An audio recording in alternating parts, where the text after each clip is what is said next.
ঠান্ডা হয়ে গেলে কিন্তু ঠিক বিস্কুটগুলো এতটাই খাস্তা হবে।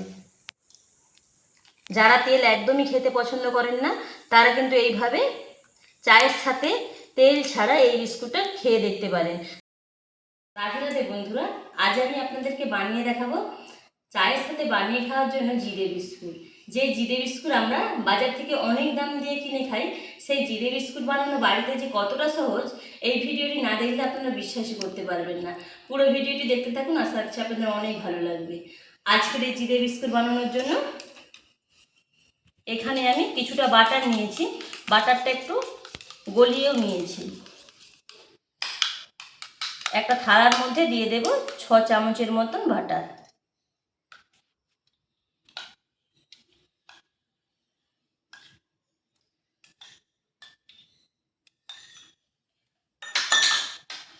ছ চামচ বাটার দিয়ে দিলাম।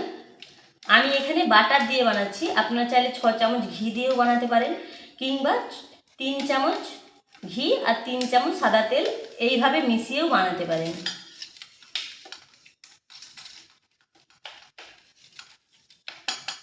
এই বাটারগুলো গলানো হয়নি, সেটা একটু গলিয়ে নিচ্ছি। এরপর দিয়ে দিচ্ছি 3 চামচের মতন গুঁড়ো চিনি। চিনিটা যে যার পরিমাণ মতন নেবেন। চিনি আর বাটারটাকে খুব ভালোভাবে মিশিয়ে নিচ্ছি।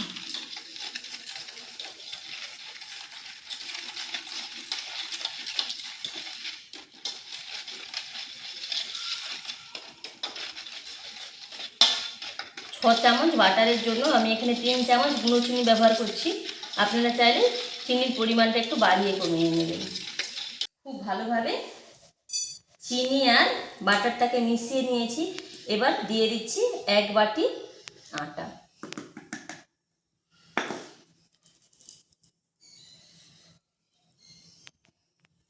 আজকের বিস্কুটটা আমি আটা আর ময়দা দিয়ে বানাবো।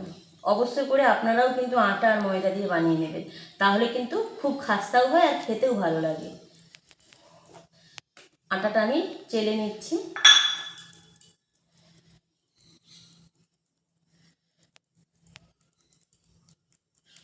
আটাটা চেলে নিয়েছি। এরপর ওই বাটি মেপে দিয়ে দিচ্ছি 1 বাটি ময়দা।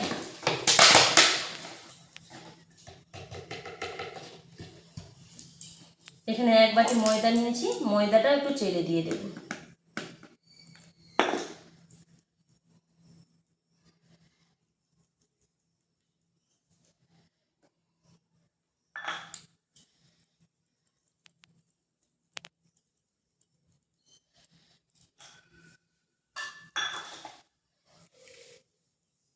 চেলে নেওয়া আটা ময়দার মধ্যে নিয়ে নিচ্ছি একদম সামান্য অল্প একটু লবণ।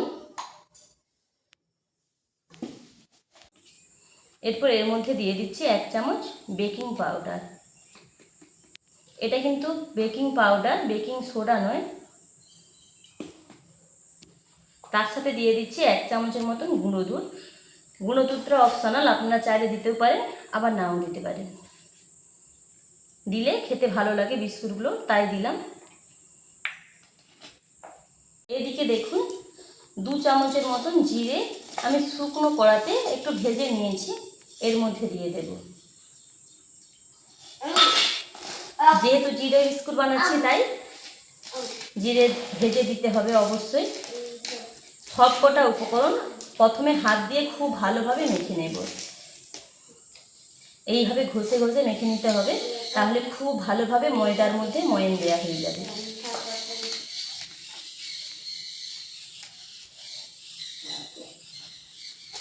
খুব ভালোভাবে ময়দার মধ্যে ময়ান দিয়ে নিয়েছি। এখন দেখুন কত সুন্দর মুঠো করলে মুঠো হয়ে যাচ্ছে।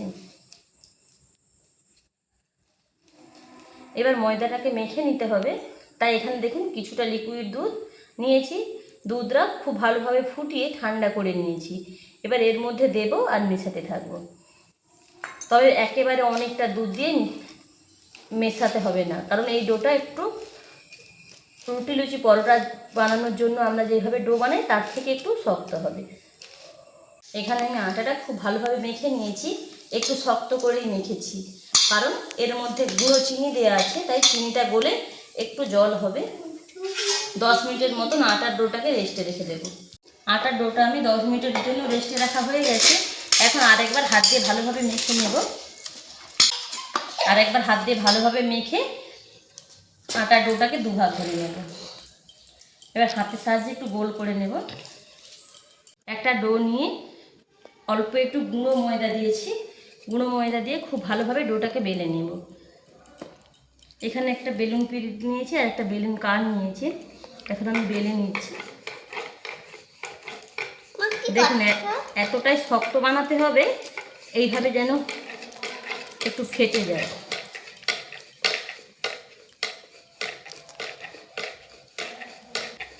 খুব একটা মোটাও হবে না, আবার খুব একটা পাতলাও হবে না, এমনভাবে বেলে নিতে হবে।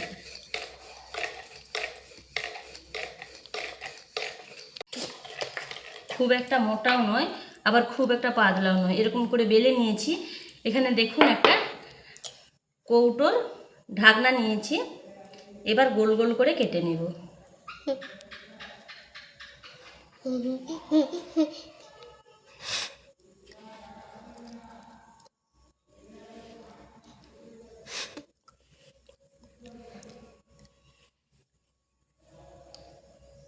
যতগুলো গোল গোল শেপ হতো ততগুলো কেটে নিয়েছি।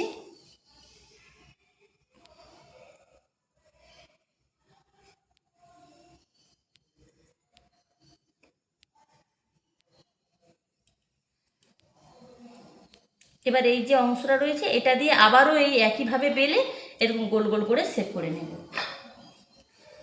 এদিকে দেখুন আগে থেকে একটা থালার মধ্যে আমি তেল মেখে রেখেছি। এই থালার মধ্যে বিস্কুটের শেপগুলো দিয়ে দেব, আর সাইড বরাবর একটু খুব ভালোভাবে একটা শেপ দিয়ে নেব।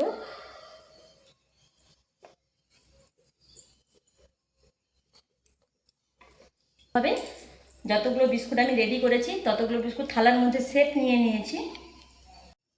বিস্কুটগুলো এখানে আমি আপনাদেরকে দেখিয়ে দিই। দেখুন খুব একটা মোটাও নয়, আবার খুব একটা পাতলাও নয়, এরকম শেপ করে আর যে লেচিটা ছিল সেটা কেটে নিয়েছি। এখন আমি এই বিস্কুটটাকে কুক করে নেব। এখন আপনারা সবাই জানেন তেল খাওয়া স্বাস্থ্যের পক্ষে খুব একটা ভালো নয়, তাই আপনারা চাইলে এই বিস্কুটগুলোকে তেলে ভেজে নিতে পারেন, কিন্তু আজকে আমি এই বিস্কুটগুলো তেলে ভাজবো না। এখানে দেখুন কড়ার মধ্যে কিছুটা বালি আগে থেকে খুব ভালোভাবে গরম করে নিয়েছি।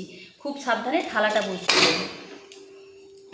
থালাটা বসিয়ে ওপর থেকে একটা ঢাকনা চাপা দিয়ে 10 মিনিট বিস্কুটগুলোকে রেডি করে নেব।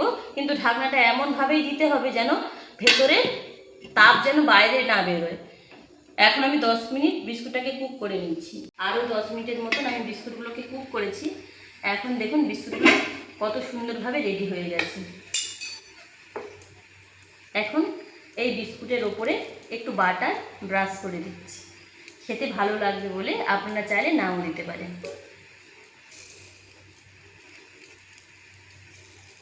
প্রত্যেকটা বিস্কুটে একটু দিয়ে দিচ্ছি।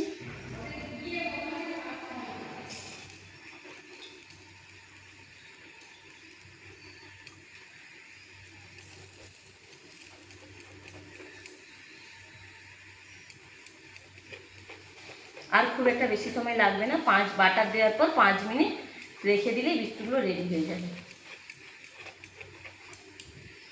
আরও 5 মিনিট আমি বিস্কুটগুলোকে বাটার দেওয়ার পর কুক করে নিয়েছি। এখন আমাদের বিস্কুট খুব ভালোভাবে রেডি হয়ে গেছে। গরম অবস্থায় বিস্কুটগুলো একটু নরম থাকবে। একটা প্লেটের মধ্যে সাবধানে ঢেলে নিয়ে বিস্কুটগুলোকে ঠান্ডা করে নেব। বাকিগুলো যে রয়েছে একইভাবে রেডি করে নেব। কতগুলো বিস্কুট তো রেডি করেই নিয়েছি, আর বাকি যেগুলো ছিল সেগুলো একইভাবে রেডি করে নিয়েছি। দেখুন মাঝে একবার উল্টেও দিয়েছি। ঢাকনা চাপা দিয়ে আরও 10 মিনিট বিস্কুটগুলো রেডি করে নেব।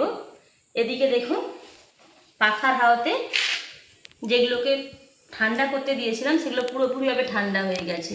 আর ঠান্ডা হয়ে যেতে বিস্কুটগুলো কতটা সুন্দর হয়েছে দেখুন। এখন আমি বিস্কুটগুলো একটা প্লেটের মধ্যে ঢেলে নেব। এতে করে আপনারা বুঝতে পারবেন ঠিক বিস্কুটটা কতটা খাস্তা হয়েছে।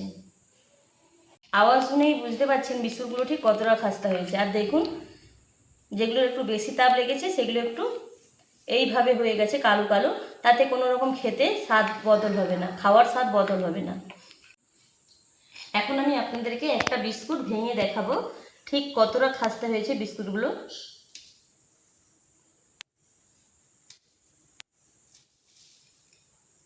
ঠান্ডা হয়ে গেলে কিন্তু ঠিক বিস্কুটগুলো এতটাই খাস্তা হবে। যারা তেল একদমই খেতে পছন্দ করেন না তারা কিন্তু এইভাবে চায়ের সাথে তেল ছাড়া এই বিস্কুটটা খেয়ে দেখতে পারেন। যারা চায়ের সাথে বিস্কুট একদমই খায় না তারাও খেতে পছন্দ করবে। আজকের এই চা দিয়ে বানিয়ে খাওয়ার জন্য বিস্কুট রেসিপি আপনাদের কেমন লেগেছে কমেন্টে জানাবেন। যদি ভালো লাগে লাইক শেয়ার সাবস্ক্রাইব করে আমাদের পাশে থাকবেন। ভিডিওটি এখানে শেষ করলাম, ফিরছে নতুন রেসিপি নিয়ে। রাধে রাধে।